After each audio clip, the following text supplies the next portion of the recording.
আসসালামু আলাইকুম রহমতুল্লাহি ওয়া বারাকাতুহু। আশা করি তোমরা সবাই ভালো আছো। এখন বর্তমানে যে ক্লাসটা দিব এবং যে থিওরিটা দিব, এই থিওরিটা হচ্ছে এসএসসি পরীক্ষা 2026-এ যারা আছো তাদের জন্য একটা গুরুত্বপূর্ণ একটা সাজেশন। আমি ফিজিক্সের জন্য যে চ্যাপ্টারগুলো তোমাদের দিয়েছে সেগুলো থেকে আমি কিছু গুরুত্বপূর্ণ প্রশ্নের কথা বলবো।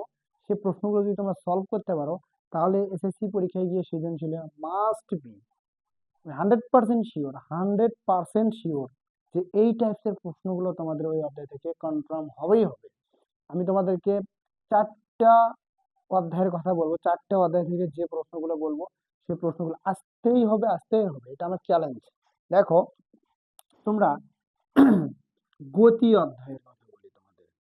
এই গতি অধ্যায় থেকে যদি 100% কমন পাইতে চাও তাহলে তোমাদের যে কাজটা করতে হবে, 1 নম্বরে তোমাকে ছকের গাণিতিক সমস্যাগুলো ক্লিয়ার করতে হবে।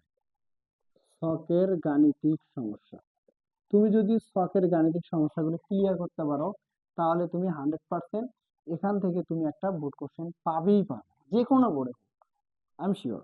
এবং 2 নম্বরে যেটা করতে হবে তোমাকে এই অধ্যায়টা থেকে, সেইটা হলো চিত্রের যে গাণিতিক সমস্যাগুলো আছে, চিত্রের গাণিতিক সমস্যা। ঠিক আছে, এই গাণিতিক সমস্যাগুলো যদি তুমি কভার করতে পারো তাহলে তোমার এটা শিওর হবে। 3 নম্বরে যেটা তোমাকে করতে হবে, 3 নম্বরে যেটা হলো, আমাদের কিছু কিছু অঙ্ক আছে যে অঙ্কগুলো কথায় লেখা হয়। যেমন তোমাদের হচ্ছে বাঘ এবং হরিণের গল্পের যে গাণিতিক গুলো আছে, এটা একটা আছে। তারপর তোমার হচ্ছে তোমার ইঁদুর, ইঁদুর বিড়াল, ঠিক আছে, এই ধরনের উদ্দীপক গুলো আছে। ঠিক আছে, তারপর একটা আছে, সেটা হচ্ছে তোমার পরস্পর, একটা ট্রাক অথবা প্রাইভেট পরস্পরকে কতবার অতিক্রম করবে, এই যে এই বিষয়গুলো। এবং এর সাথে তোমাকে যেটা করতে হবে সেটা হচ্ছে পরন্ত বস্তুর গাণিতিক সমস্যাগুলো তোমাকে করতে হবে। পরন্ত বস্তুর, ঠিক আছে, গাণিতিক সমস্যাগুলো সমাধান করতে হবে।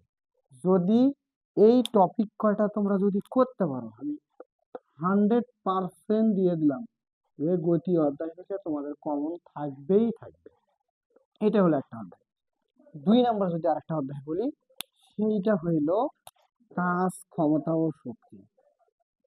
কাজ, ক্ষমতা ও শক্তি। আচ্ছা, এটা একটু ক্লিন করে দিই। দেখো, কাজ, ক্ষমতা ও শক্তি, যেটা এই অধ্যায় থেকে, মানে কাজ, ক্ষমতা ও শক্তি, এই অধ্যায় থেকে যে প্রশ্নগুলো তোমাদের হবে সেগুলো নিয়ে আমি ভিডিও করবোই। 1 নম্বরে যেটা, সেইটা হলো শক্তি সংরক্ষণশীলতার নীতি। এটা আমি 100% দিলাম যে এটা থেকে প্রশ্ন করলে এটা থেকে তোমাকে একটা দিবে, না হইলে তোমার এইটার পর আরেকটা হইছে, সেটা হইল কর্ম দক্ষতার গাণিতিক সমস্যা। তুমি এই অধ্যায় থেকে এই 2টা প্রশ্ন তুমি কনফার্ম দেখে যাবা, এই 2টা টপিক থেকে 100% দিলাম। চতুর্থ অধ্যায় থেকে প্রশ্ন বানাইলে এই 2টা থেকে বোর্ডকে প্রশ্ন বানাইতে হবে। গ নম্বরের জন্য যদি বলি তাহলে এটা গেল আমাদের কি নাম, এটা হলো আমাদের ঘ নম্বরের টপিক। গ নম্বরের জন্য যেটা হবে আমাদের অনুধাবনমূলক, যেটা এরপরে যেটা প্রয়োগমূলক, সেটা হলো কত উচ্চতায় গতিশক্তি বিভব শক্তির দ্বিগুণ হবে, হাফ হবে, 1/3 হবে, 1/4 হবে, এই ধরনের প্রশ্নগুলো গ নম্বরে। এবং এর সাথে তোমাদের যেটা দেখতে হবে সেটা হলো কাজ ও ক্ষমতার গাণিতিক সমস্যা। এই যে এই জিনিসগুলো যদি তোমরা দেখো, এই যে এই 2টা অধ্যায় থেকে, তাহলে তোমাদের 2026-এর জন্য ভেরি ভেরি ইম্পর্টেন্ট টপিক হিসেবে এগুলা কাজ করবে। এবং নাম্বার যে অধ্যায়টা তোমরা নিবা সেইটা অনেক সহজ সহজ সহজ। সেইটা হলো আলোর প্রতিফলন। আলোর প্রতিফলন। আলোর প্রতিফলন থেকে, ঠিক আছে, যেটা তোমরা করবা সেটা হলো আমাদের অবতল দর্পণের, ঠিক আছে, অবতল দর্পণের যে ছয়ের সূত্র থেকে, ছয়ের সূত্র থেকে 6টি চিত্র থেকে কয়টি চিত্র? 6টি চিত্র কার? এটা হচ্ছে তোমার প্রতিবিম্বের, প্রতিবিম্ব আর হচ্ছে লক্ষ্যবস্তুর ক্ষেত্রে। লক্ষ্যবস্তুর যে চিত্রগুলো আছে প্রতিবিম্ব সেটা দেখে নিতে হবে, এবং অবতল দর্পণের গাণিতিক গুলো, অবতল দর্পণের গাণিতিক। আমি শিওর যে বললাম এগুলো যেগুলো দিচ্ছি সব 100 দিতে হবে ওদেরকে, এখান থেকে একটা চিত্র। আবার গাণিতিক দিলে এখান থেকে তোমাকে 100% দিতেই হবে, দিতে হবে, এই দুইটা হবে। আমি মনে করি দুর্বল ছাত্রদের জন্য আলোর প্রতিফলন। আমি এটা নিয়ে আমার এই চ্যানেলটাতে সুন্দরভাবে প্লে লিস্ট থেকে তোমরা এই ভিডিওগুলো দেখে আলোর প্রতিফলনটা কভার করতে হবে। এত সুন্দর করে এটা আমি লেকচার দিচ্ছি, টোটাল 5টা লেকচার দিচ্ছি, 5টা লেকচারে তোমরা এটা কমপ্লিট করতে পারো।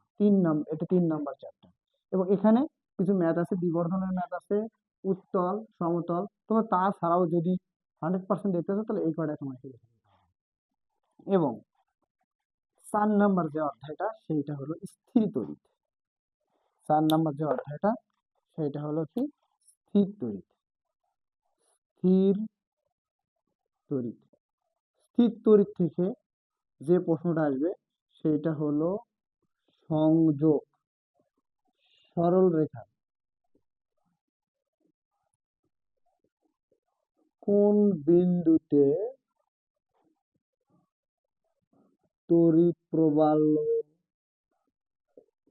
তড়িৎ তীব্রতা শূন্য হবে?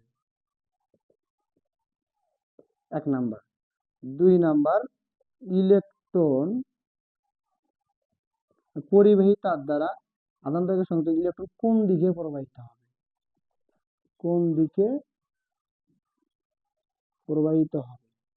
এই যে এই দুইটা আমার ঘ নাম্বারের জন্য কত পার্সেন্ট দিয়ে দিলাম?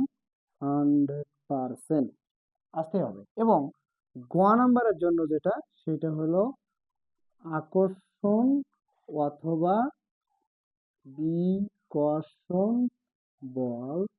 সেটা এই সূত্র দিয়ে এফ সমান কি জানি, কে Q1 Q2 নিচে হচ্ছে ডি স্কোয়ার। এইটা দিয়ে এগুলা সব 100 দিলাম, দিতে হবে। এটা দিয়ে ঠিক আছে। এই 4টে অধ্যায় নিয়ে যে বললাম যে সাজেশনটা, শিওর শিওর এই প্রশ্নগুলা তোমরা আগে করবে। এই প্রশ্নগুলা এগুলা যদি কমপ্লিট করতে পারো তাহলে আমি মনে করি যে এগুলো তোমাদের ক্লিয়ার হয়ে একদম এসএসসি পরীক্ষার জন্য পারফেক্ট ইম্পর্টেন্ট যে প্রশ্নগুলো এগুলো আমি তোমাদেরকে বলে দিলাম, এগুলো থেকে প্রশ্ন হবেই 100। পরবর্তী আমি সাজেশন তোমাদের রসায়নটা ইনশাল্লাহ দিয়ে দেবো।